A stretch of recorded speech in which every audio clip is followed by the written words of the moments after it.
अब हम लोग पढ़ने जा रहे हैं ब्रह्मांड या पृथ्वी की उत्पत्ति के संदर्भ में सर्वाधिक प्रतिष्ठित सिद्धांत, और वो सिद्धांत है जो है बिग बैंग थ्योरी या महाविस्फोट सिद्धांत, जिसे जॉर्ज लेमेत्रे ने दिया था।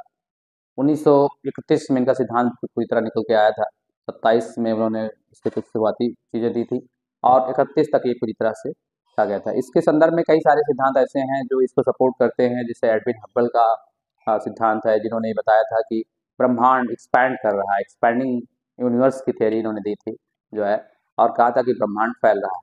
और उन्हीं के जो है बातों से भी ये बात सिद्ध हो चुकी है कि जब ब्रह्मांड फैल रहा है तो कहीं किसी एक पॉइंट से शुरू हुआ होगा, तभी आज तक फैल रहा है, और फैलने की भी एक सीमा होगी। इसलिए लास्ट में आता है एक जो है बिग क्रंच का सिद्धांत कि फैलते फैलते एक समय आएगा जो फिर संकुचन होना शुरू होगा और एक फिर छोटे पॉइंट पर आ जाएगा।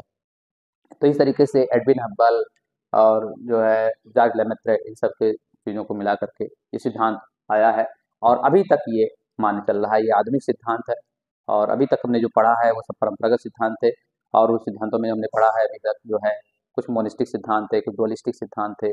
मोनिस्टिक सिद्धांतों में हमने पढ़ा कि जो है कांट ने वायब्रास परिकल्पना दी, और लाप्लास ने निहारिका परिकल्पना दी। डुअलिस्टिक सिद्धांतों में हमने देखा कि जो है जेम्स हिल्स की जो ये परिकल्पना है, चैम्बरलिन की परिकल्पना है, ऑटो स्मिथ की परिकल्पना है, ऐसे कई सारी परिकल्पनाएं हैं, और उन सबको हम लोग जो है हाइपोथेसिस के रूप में जानते थे। लेकिन अब जो हम पढ़ने जा रहे हैं ये है थ्योरी। अभी तक हमने सारी पढ़ी थी हाइपोथेसिस। हाइपोथेसिस और थ्योरी में जो बेसिक डिफरेंस है वो ये है कि हाइपोथेसिस जो है टेस्ट बाद में की जाती है, और बिल्कुल पूरी तरह टेस्ट पे उतरती नहीं है, टेस्टेड नहीं होती है। लेकिन जब वही टेस्ट पे खरी उतर जाए कोई चीज़, तो हम उसको वो फिर थ्योरी में बदल जाती है, सिद्धांत बन जाता है वो। तो जितने भी अभी तक सिद्धांत आए हैं उनको मैं किसी के भी टेस्ट पे वो खरे नहीं उतरे हैं। लेकिन ये जो सिद्धांत है, महाविस्फोट का सिद्धांत, बिग बैंग का सिद्धांत, ये पूरी तरह से खरा उतरा है और अभी तक फिलहाल मान्य चल रहा है। तो इस सिद्धांत में सबसे पहले हम देखते हैं कि ब्रह्मांड में जॉर्ज लेमेत्रे बताते हैं।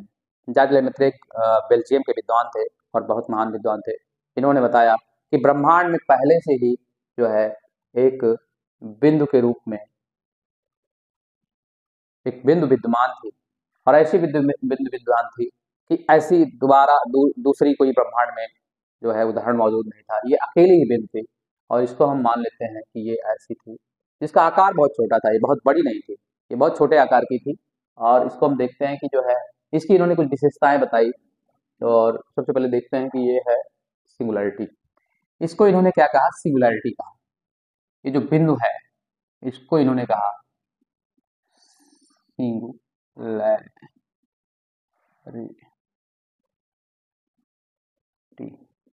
सिंगुलैरिटी ये सबसे महत्वपूर्ण चीज है।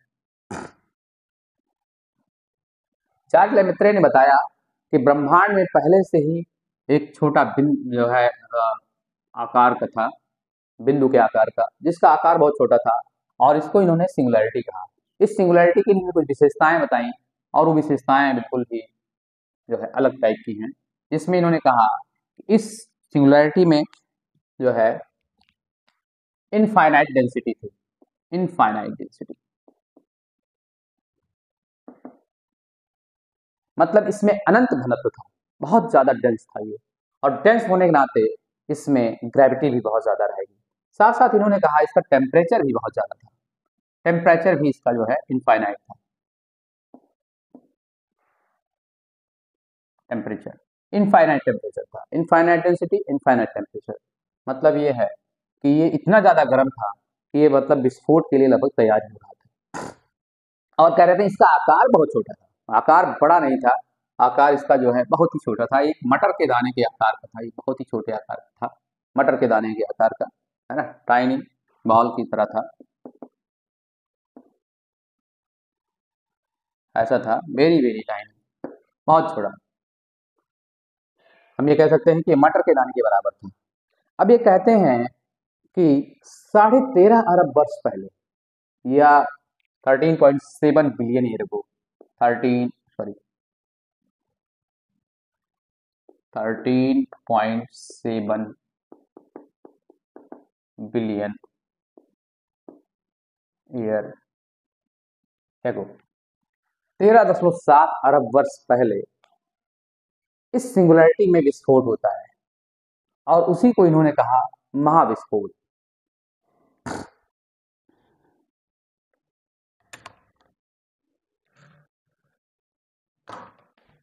महाविस्फोट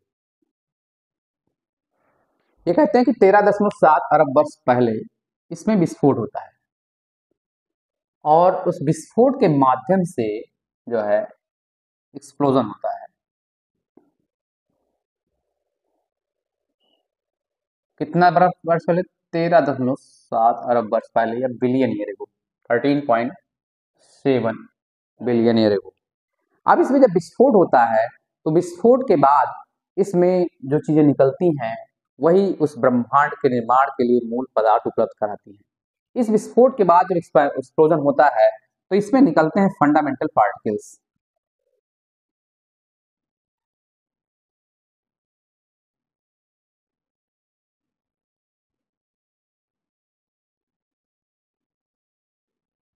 पार्टिकल्स मूल कण, इसको मूल कण कहेंगे।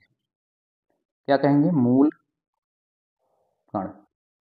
ये मूल कण निकलते हैं और यही मूल कण पूरे ब्रह्मांड का निर्माण करने के लिए मूल पदार्थ उपलब्ध कराते हैं। और इन मूल कणों में जो चीजें होती हैं वो होती हैं इलेक्ट्रॉन, प्रोटॉन और न्यूट्रॉन। इलेक्ट्रॉन, प्रोटॉन और न्यूट्रॉन, ये तीन चीजें होती हैं। ये तीनों कण मिल करके जो है सबसे पहले पदार्थ को बनाते हैं। इस तरीके से हम देखते हैं कि ये मूल कण ही हम ये ब्रह्मांड में भी अगर देखें तो वर्तमान समय में जितने भी पदार्थ उपलब्ध हैं वो सारे ही पदार्थ इन मूल कणों से ही मिलकर बने हैं। और इसमें जो मेजर मूल कण है वो इलेक्ट्रॉन है, प्रोटॉन है और न्यूट्रॉन है। इसमें से जो प्रोटॉन और न्यूट्रॉन होता है वो किसी भी एटम के नाभिक में होता है। ये नाभिक का निर्माण करता है इलेक्ट्रॉन और प्रोटॉन। और जो प्रोटॉन और न्यूट्रॉन, न्यूट्रॉन और प्रोटॉन, और जो इलेक्ट्रॉन होता है वो उस एटम के चारों तरफ चक्कर लगाता है और इस तरीके से एटम बनते हैं। और एटम बनने के बाद जो है ये मूल कण हो गए, एटम हो गए। और एटम के बाद जो है बनेगा आपका जो है मॉलिक्यूल।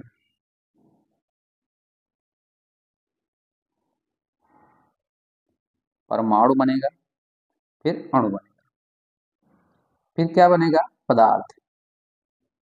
तो इस तरीके से कहते हैं कि सबसे पहले जो है 13.5 अरब वर्ष पहले या 13.7 बिलियन ईयर एगो एक एक्सप्लोजन होता है, एक महाविस्फोट होता है। उस महाविस्फोट से फंडामेंटल पार्टिकल्स निकलते हैं। उस पार्टिकल्स में जो है इलेक्ट्रॉन, प्रोटॉन और न्यूट्रॉन निकलते हैं।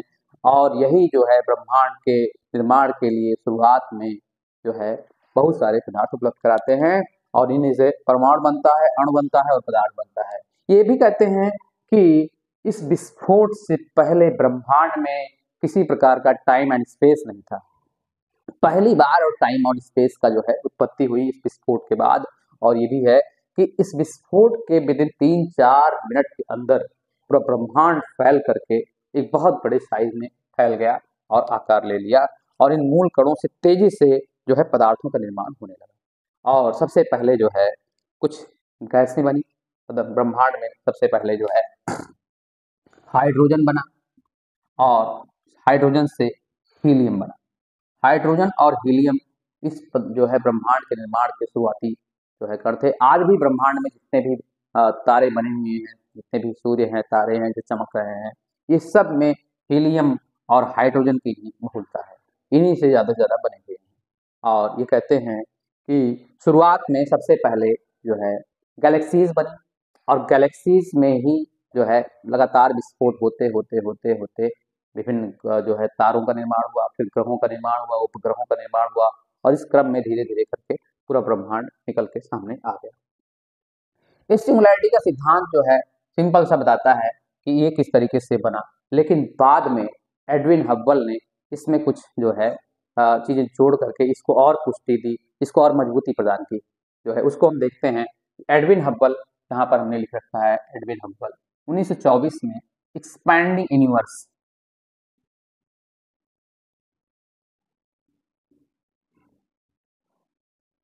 एक्सपैंडिंग यूनिवर्स का सिद्धांत उन्होंने दिया। इन्होंने बताया कि ब्रह्मांड धीरे धीरे फैल रहा है, ब्रह्मांड लगातार विस्तारित हो रहा है। विस्तारित ब्रह्मांड का सिद्धांत दिया इन्होंने।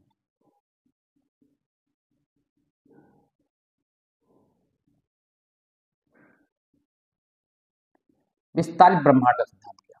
इन्होंने कहा कि ब्रह्मांड जो है धीरे धीरे फैल रहा है। इन्होंने प्रयोग किया कि जो है पृथ्वी से कोई लाइट इन्होंने किसी दूसरे ब्रह्मांड में भेजी, किसी दूसरे ग्रह पे भेजी, किसी दूसरे सेलेस्टियल बॉडी पे भेजी, और कुछ समय बाद जब दोबारा उसी सेलेस्टियल बॉडी पे जो है इन्होंने दोबारा कोई किरण भेजी, कोई लाइट भेजी, और लौट के जब वो आई तो उस दोनों के समय में अंतर था। पहले जल्दी वापस आ गई थी और बाद में वापस आने में समय लगा। इसका मतलब इन्होंने प्रयोग किया और बताया कि जो है जब दोबारा आने में समय लगा, इसका मतलब ये चीज अब हमसे दूर जा चुकी है, और इस दूर जाने के आधार पर इन्होंने कहा कि जो है ब्रह्मांड फैल रहा है।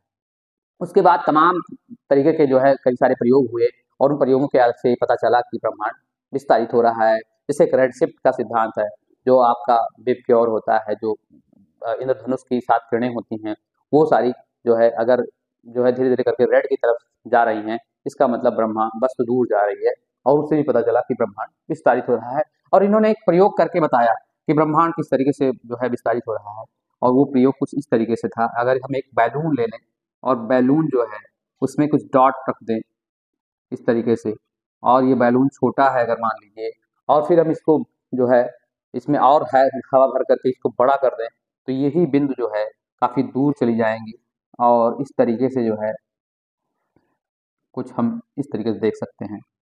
इसमें वही बिंदु है, इसमें भी वही बिंदु है, और ये बिंदु अब दूर जा चुके हैं।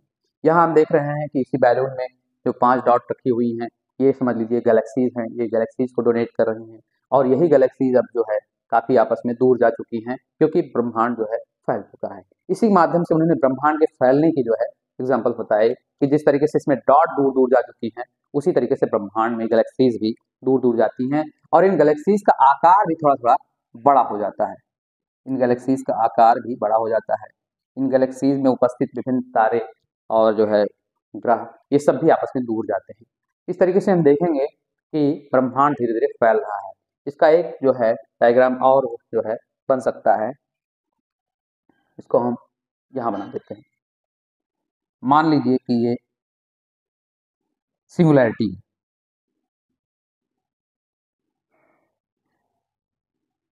सिंगुलैरिटी की पॉइंट है। इसके बाद इसमें विस्फोट होगा, और विस्फोट के बाद ये ब्रह्मांड लगातार फैलेगा ऐसे। ये ब्रह्मांड विस्तारित हो रहा है लगातार, और इसमें कोई गैलेक्सी पहले इतनी पास-पास है, अब गैलेक्सी और दूर चली गई, अब गैलेक्सी और दूर चली गई, और दूर चली गई, और दूर चली गई। तो इस तरीके से इन दोनों के जो बीच की गैप है, दूरी है, वो बढ़ती चली जा रही है। इस तरीके से जो है एडविन हब्बल ने विस्तारित ब्रह्मांड का सिद्धांत दिया, और ये सिद्धांत भी कहीं न कहीं बिग बैंग सिद्धांत की जो है पुष्टि करता है, क्योंकि अगर कोई ब्रह्मांड फैल रहा है, विस्तारित हो रहा है, तो ये किसी बिंदु से शुरू हुआ होगा, और वही बिंदु जो है वो है सिंगुलैरिटी। यही बिंदु है सिंगुलैरिटी। तो इस तरीके से इन्होंने जो है पूरा बता दिया कि किस तरीके से आज भी ब्रह्मांड फैल रहा है, और इस ब्रह्मांड के फैलाव की पुष्टि आज भी हो चुकी है, और बाकायदा ये प्रूवन है। अब ब्रह्मांड के विस्तार के बाद जो है ये कहा जाता है कि ब्रह्मांड के विस्तार की एक सीमा होगी, उस सीमा के बाद ही ज़्यादा जो है नहीं फैलेगा, और दोबारा ये कॉन्ट्रैक्शन इसमें शुरू होगा। तो कॉन्ट्रैक्शन जब शुरू होगा तो उसी समय सिद्धांत आया बिग क्रंच का। तो बिग क्रंच को हम लोग देख लेते हैं कि क्या है। हम देखते हैं बिग क्रंच।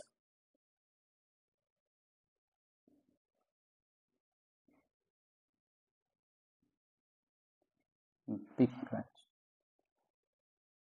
ये भी बहुत महत्वपूर्ण सिद्धांत है, वो इसी से जुड़ा हुआ है, और ये बताता है कि जो आपका ब्रह्मांड है, इस ब्रह्मांड के विस्तार की एक सीमा होगी। मान लीजिए कि ये एक सिंगुलैरिटी है, और सिंगुलैरिटी से विस्फोट हुआ, विस्फोट के बाद ये ब्रह्मांड विस्तारित होने लगा, और विस्तारित होने की जब ये अपनी अपर लिमिट पे पहुंच जाएगा, यहाँ तक पहुंच गया मान लीजिए, तो उसके बाद ये दोबारा जो है कॉन्ट्रैक्शन इसमें शुरू होगा, ये दोबारा संकुचित होने लगेगा, और पास पास इसमें सारी गैलेक्सीज आने लगेंगी, और पास आते आते दोबारा एक सिंगुलैरिटी की स्थिति में पहुंच जाएंगी।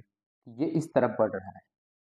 ये कहा जा रहा है कि ये सिंगुलैरिटी की स्थिति है, और सिंगुलैरिटी से विस्फोट हुआ, विस्तारित हुआ ब्रह्मांड, और ब्रह्मांड के विस्तार होते होते उसकी एक लिमिट आ जाएगी कि विस्तार होना बंद हो जाएगा, और विस्तार होना बंद होने के साथ साथ इसमें संकुचन शुरू हो जाएगा, इसमें कॉन्ट्रैक्शन शुरू हो जाएगा और ये पास पास आने लगेंगे और आते आते फिर ये एक बिंदु पे मिल जाएंगे और ये बिंदु जो है दोबारा सिंगुलैरिटी कहा जाएगा इसको।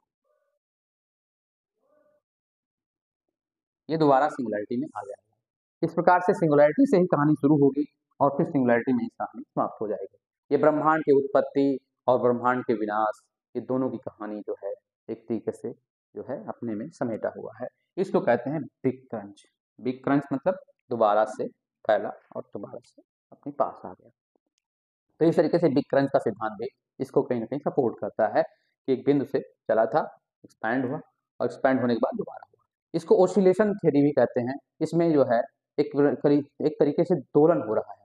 दोलन किस तरीके से हो रहा है कि इस ब्रह्मांड में जो है विस्फोट हुआ, विस्फोट होने के बाद फैला और फैलने के बाद फिर दोबारा संकुचित हुआ और यहाँ बिंदु पे आ गया और ये लगातार दोबारा विस्फोट होगा और दोबारा जो है फैलेगा, फिर दोबारा संकुचन होगा और इस तरीके से इसमें इस बिंदु से लेकर के इस बिंदु के बीच में एक दोलन होता रहेगा, है ना, एक दोलन होता रहेगा।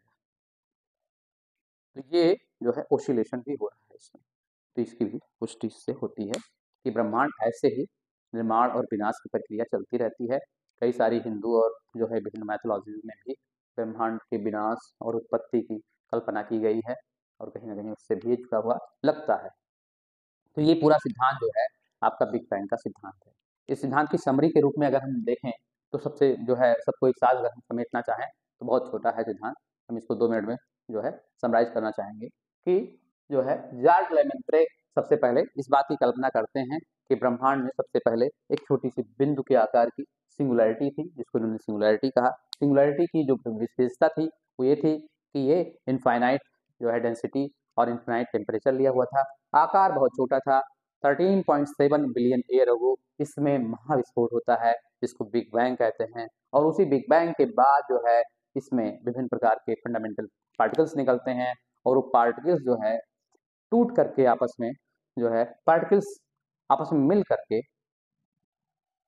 एटम बनाते हैं और एटम से मॉलिक्यूल बनता है, मॉलिक्यूल से जो है मैटर बनता है और सबसे पहले हीलियम और हाइड्रोजन, सबसे पहले हाइड्रोजन बनता है और हाइड्रोजन से ही जो है उसके फ्यूजन से हीलियम बनता है। हाइड्रोजन के जो है 2 हाइड्रोजन मिलने से एक हीलियम बनता है और इस तरीके से ये प्रक्रिया चलती है और इस फ्यूजन के क्रम में बहुत ज़्यादा एनर्जी निकलती है, टेम्परेचर बढ़ा हुआ होता है और पूरे ब्रह्मांड का इस तरीके से जो है धीरे-धीरे करके आकाशगंगाएँ बनती हैं। आकाशगंगाओं के बाद जो है आकाशगंगा से ही जो है तारे बनते हैं, तारों से ग्रह बनते हैं, ग्रहों से उपग्रह बनते हैं और ये क्रम धीरे-धीरे चलता रहता है। माना जाता है कि आज भी ब्रह्मांड के सीमांत में जो तमाम गैलेक्सीज़ हैं, उनके निर्माण का प्रक्रम अभी भी जारी है। गैलेक्सीज़ में जो है तारे बन रहे हैं, तारों का निर्माण भी हो रहा है, कई जगहों पे तारों का विनाश भी हो रहा है। तारों में अपनी-अपनी जो साइकिल पूरी कर ले रहे हैं, तो उनका विनाश भी हो जा रहा है। तो इस तरीके से जो है, ये पूरी प्रक्रिया चल रही है। यहाँ पर हम देखते हैं कि जो सिंगुलैरिटी है, जिसमें इनफाइनाइट डेंसिटी है, तो ये कहीं न कहीं जो है एक ब्लैक होल का काम भी कर रहा है, क्योंकि ज़्यादा जो है किसी वस्तु में अगर बहुत ज़्यादा डेंसिटी आ जाती है तो उसका ग्रेविटेशनल फ़ोर्स यानी गुरुत्वाकर्षण बल बहुत ज़्यादा बढ़ जाता है और ग्रेविटेशनल फ़ोर्स बढ़ जाने की वजह से जो है ये एक ब्लैक होल की तरह कार्य करने लगता है और हम जानते हैं कि ब्लैक होल एक ऐसी जगह होती है जिसका जो है गुरुत्वाकर्षण बल इतना अधिक होता है कि वो अपने अंदर सभी वस्तुओं को समाहित कर ही लेती है और उसके साथ-साथ सभी जो है आसपास की सारी लाइट को भी अपनी तरफ खींच लेती है और जब लाइट को भी खींच लेती है तो वो वस्तु दिखना बंद हो जाती है क्योंकि जब किसी वस्तु से लाइट हमारे आंखों तक नहीं आ रही होती है या किसी जो है कैमरे तक नहीं आ रही होती है तो वस्तु दिखना बंद हो जाती है और इसलिए उसको ब्लैक होल कहना शुरू कर देते हैं और इस तरीके से जो सिंगुलैरिटी है ये एक प्रकार से ब्लैक होल की तरह होती है, यहाँ ये भी सिद्ध होता है। तो ये जो है हमारा सिद्धांत है पूरा, जो है बिग बैंग का सिद्धांत।